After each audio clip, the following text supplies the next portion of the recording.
Bismillahirrahmanirrahim. Assalamualaikum warahmatullahi wabarakatuh.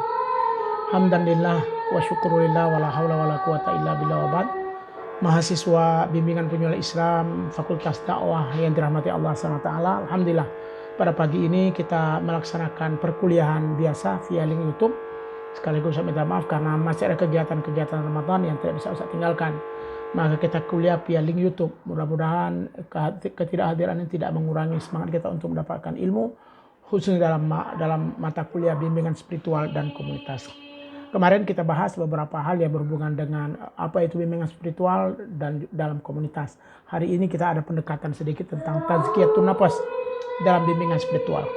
Tazkiyah artinya pensucian, nafs artinya jiwa. Bagaimana teori metode tazkiyatun nafas mampu dijadikan sebagai kekuatan dan juga salah satu cara untuk memberikan bimbingan spiritual kepada komunitas-komunitas yang ada yang kita ketahui. Baik, kita masuk kepada tema kita, tazkiyatun nafas dalam bimbingan spiritual. Saat ini spiritual dan kerohanian dalam bimbingan konseling adalah pembahasan yang sangat penting dan perlu mendapat perhatian agar bimbingan konseling atau bimbingan spiritual yang diberikan lebih tepat sasaran dan berkesan dalam mengatasi permasalahan klien.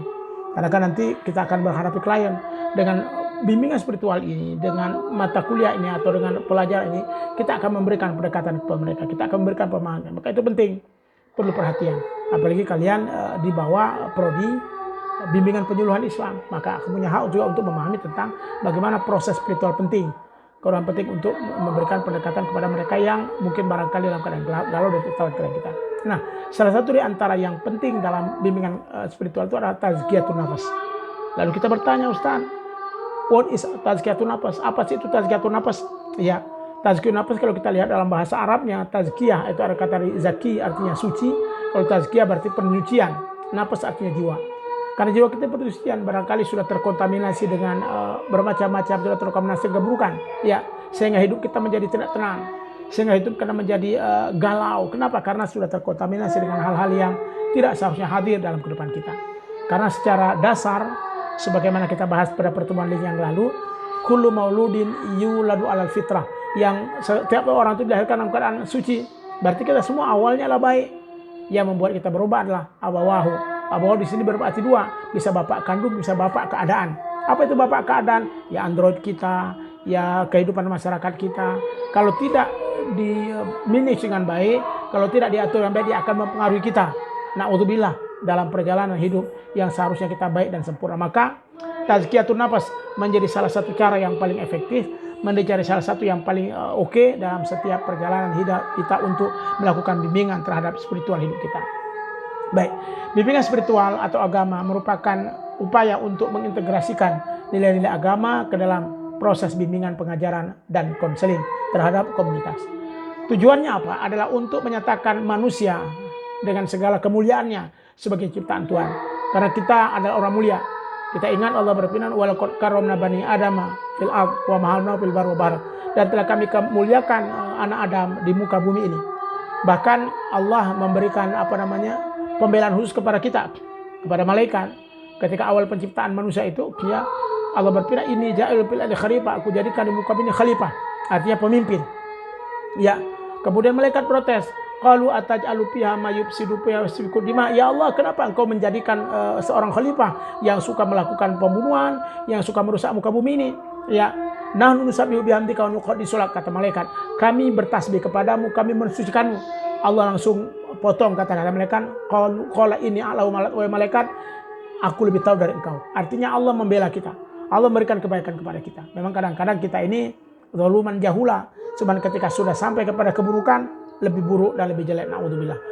Makanya kita harus tazkiyatun nafas, harus sucikan diri kita, harus bersihkan diri kita dari segala penyakit-penyakit yang buruk. Itulah tujuan daripada tazkiyatun nafas, apalagi dalam bimbingan spiritual untuk komunitas yang kita adakan pendekatan. Maka kita paham tentang itu, itulah tujuannya, supaya mengenal diri kita, mengetahui diri kita yang suci asal dasarnya. Nah, kita ini semua baik. Makanya kalau kita lihat sejarah dalam agama Islam, ya, dalam agama kita, Adam manusia pertama, ya, Hawa kemudian juga Qabil dan Habil manusia pertama, ya, Adam lah paling yang pertama itu beliau diposisikan Allah sebagai orang paling suci, makanya berada di surga. Namun ketika berada di surga, Allah berikan aturan, la taqrabu hadhihi syajarah, wahai Adam dan Hawa, ingat surga manfaatkan semuanya, tapi ingat ketika Anda berada di dalamnya, Anda harus ikuti aturan, Anda harus ikuti tata krama yang ada dalam surga ini. Di antaranya la taqrabu, jangan dekati pohon itu. Kalau bahasa tafsirnya pohon khuldi. Ternyata karena godaan daripada Siti Hawa, Nabi Adam pun tergoda mendekati pohon dan mengambil. Akhirnya Allah memberikan hukuman, qulna habitu minha jami'an. Silakan Adam turun ke bumi karena engkau telah melakukan pelanggaran. Akhirnya kita balik ke bumi. Nah, tujuannya hari ini kita balik ke bumi ingin memperbaiki karena kita ingin kembali ke kampung ke asal kita. Apa kampung asal kita? Surga. Kita akan kembali ke sana, kita akan ke sana. Makanya kita butuh amalia yang baik, butuh tazkiyatun nafas supaya diri kita bersih suci, tidak lagi terkontaminasi dengan setan, tidak lagi terkontaminasi dengan kemaksiatan, tidak terkontaminasi dengan keburukan. Maka ketika kita tazkiyatun nafas, itulah pentingnya dalam bimbingan spiritual kehidupan kita insyaallah. Baik. Pertanyaannya Ustaz, bagaimana proses tazkiyatun nafas yang sesungguhnya? Nah, ini ada satu konsep yang menjadi konsep utama yang sering saya sampaikan, yakni konsepnya Imam Al-Ghazali. Ya, beliau adalah orang yang sangat sufistik.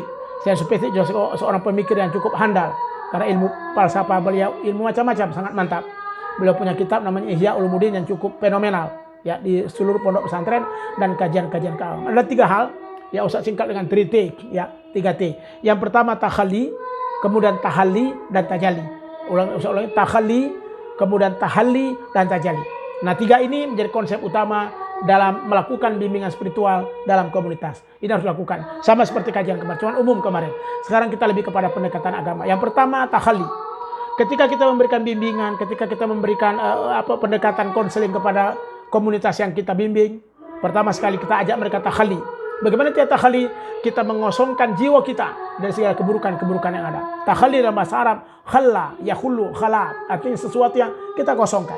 Jadi maknanya mungkin barangkali kita punya klien, kita punya orang yang kita bimbing, orang yang kita dalam dan kita dekati, kita konseling. Ketika itu kita ajarkan mereka, buang segala keburukan, sucikan jiwa kita. Kalau ada masalah, buang dulu masalah itu, hilangkan problem itu. Sekarang bersihkan diri dari segala keburukan-keburukan. Di sana kita lihat dari segala desain, syahwat, dari segala mazma keburukan-keburukan yang ada. Sehingga kita betul-betul berupaya untuk menghapus itu. Berarti takhalli, mengosongkan itu sehingga kita kosong dari segala. Nah, takhalli ini merupakan mujahadatun nafas, merupakan perjuangan jiwa. Perjuangan ini bagaimana mungkin kita nak menghilangkan kebiasaan kita melihat yang tidak baik? Bagaimana mungkin kita bisa menghilangkan kebiasaan kita yang melihat keburukan? Bagaimana mungkin kita menghilangkan kebiasaan kita yang menjelek-jelekkan orang? Bagaimana mungkin kita bisa menghilangkan sesuatu yang biasa kita lakukan sehari-hari? Itu kita takhalli. Yang biasanya kita fitnah orang, yang biasa kita jahat dengan orang, yang biasa kita busuk hati dengan orang, bagaimana kita menghilangkannya? Takhalli. Nah, itu kan agak susah itu. Mujahadatun nafas. Kita berjuang. Rasul-rasul kan ada orang yang kalau tidak menghina orang itu gatal hatinya, gatal mulutnya, maka dia harus menghina. Maka dari itu dia ketika itu takhalli, hapus itu, hilangkan itu, buang itu. Ya, karena itulah merupakan proses bimbingan spiritual kita. Kemudian takhalli adalah langkah pertama bagi klien untuk menghilangkan dirinya dari segala keburukan-keburukan, dari segala fenomena-fenomena. Cuma cara pertamanya mengidentifikasi. Sebagaimana kita suruh identifikasi, coba cek apa kira-kira buruk. Oh, saya begini. Oh, saya begini. Oh, cek. Setelah cek baru nanti kita ajak dia untuk menghilangkan sedikit demi sedikit keburukan-keburukan itu secara bertahap. Yang biasanya mungkin suka fitnah, coba kita hilangkan fitnah itu. Yang biasanya mungkin suka riba, coba kita hilangkan riba itu. Yang biasanya mungkin suka menyebar kebohongan, kita hilangkan kebiasaan itu. Sehingga kebiasaan-kebiasaan buruk terhilangkan dengan sendirinya dengan proses takhalli. Artinya apa? Mengosongkan diri dari segala keburukan, mengosongkan diri dari segala kehinaan, dan mengosongkan diri dari segala kemaksiatan. Insya Allah. Itu yang pertama. Yang kedua, tahalli. Ya, beda takhalli dan tahalli. Kalau tadi pakai H, ini tidak pakai O, ini pakai H, tahalli. Kalau kita lihat dalam bahasa Arab, tahalli hulwah. Artinya sesuatu yang manis. Adalah upaya untuk mengisi dan menghiasi diri dengan sikap, perilaku dan akhlak yang terpuji. Jadi maknanya setelah kita takhalli, setelah kita buang efek-efek buruknya, setelah kita buang keburukan-keburukan kita, takhalli, kita kosongkan, baru kita tahalli. Tahalli itu artinya kita menghiasi dengan hal yang manis. Kita tidak lagi fitnah orang, kita tidak lagi busuk hati dengan orang, kita tidak lagi iri dan kiri dengan orang, baru kita tahalli. Kita hiasi dengan kebersihan jiwa, kita hiasi dengan kebaikan, kita hiasi dengan kesempurnaan, kita hiasi dengan moral-moral yang baik. Maka ketika kita menyempurnakan tahalli, sempurnalah hidup kita insya Allah. Itulah cara kita ketika ingin tahalli. Nah, bagaimana proses tahalli? Fase ini merupakan fase yang menyeimbangkan hidup kita dengan klien. Kita memberikan pemahaman kepada kalian. Ini sama dengan istilah Arabnya riyadun nafas. Kalau tadi mujahadatun nafas, yang awal berjuang untuk menghilangkan nafsu buruk. Kemudian yang kedua, riyadhatun nafas. Kita mengolahragakan jiwa kita untuk sempurna. Artinya setelah kita hilangkan keburukan-keburukan kita, setelah kita hilangkan segala kemaksiatan kita, isi pula dengan kebaikan-kebaikan, isi pula dengan kemuliaan-kemuliaan. Riyadhatun nafas. Kita mengolahragakan diri kita, kita mengisi diri kita, menghilangkan hal-hal negatif tadi sudah, memasukkan hal-hal positif yang baik-baik secara bertahap. Sehingga melatih diri kita untuk baik, melatih diri kita untuk sempurna, melatih diri kita untuk menjadi insan yang mulia. Pelatihan itu proses yang harus kita hormati, proses yang harus kita lakukan. Setelah kita tahalli, berproses, kemudian tahalli kita mencari dan mengisi secara yang baik, sempurna dalam proses hidup itu. Dan yang terakhir, tajalli. Ya, tajalli artinya adalah bagaimana kita bisa melakukan proses, yakni penggabungan, penyempurnaan, ya, penanaman atau peningkatan. Inilah kebahagiaan sejati. Setelah kita kosongkan hati kita dari keburukan, tahalli, kemudian kita isi dengan hal-hal yang manis, yang elok-elok, yang mantap-mantap, namanya tahalli. Kemudian kita bersinkron, tajalli, bersatu dengan kebaikan-kebaikan itu yang sempurna. Dan inilah kebahagiaan sejati. Masalah sudah hilang, dihiasi dengan kebaikan, dan kita bersatu dengan itu. Proses yang kita ikuti.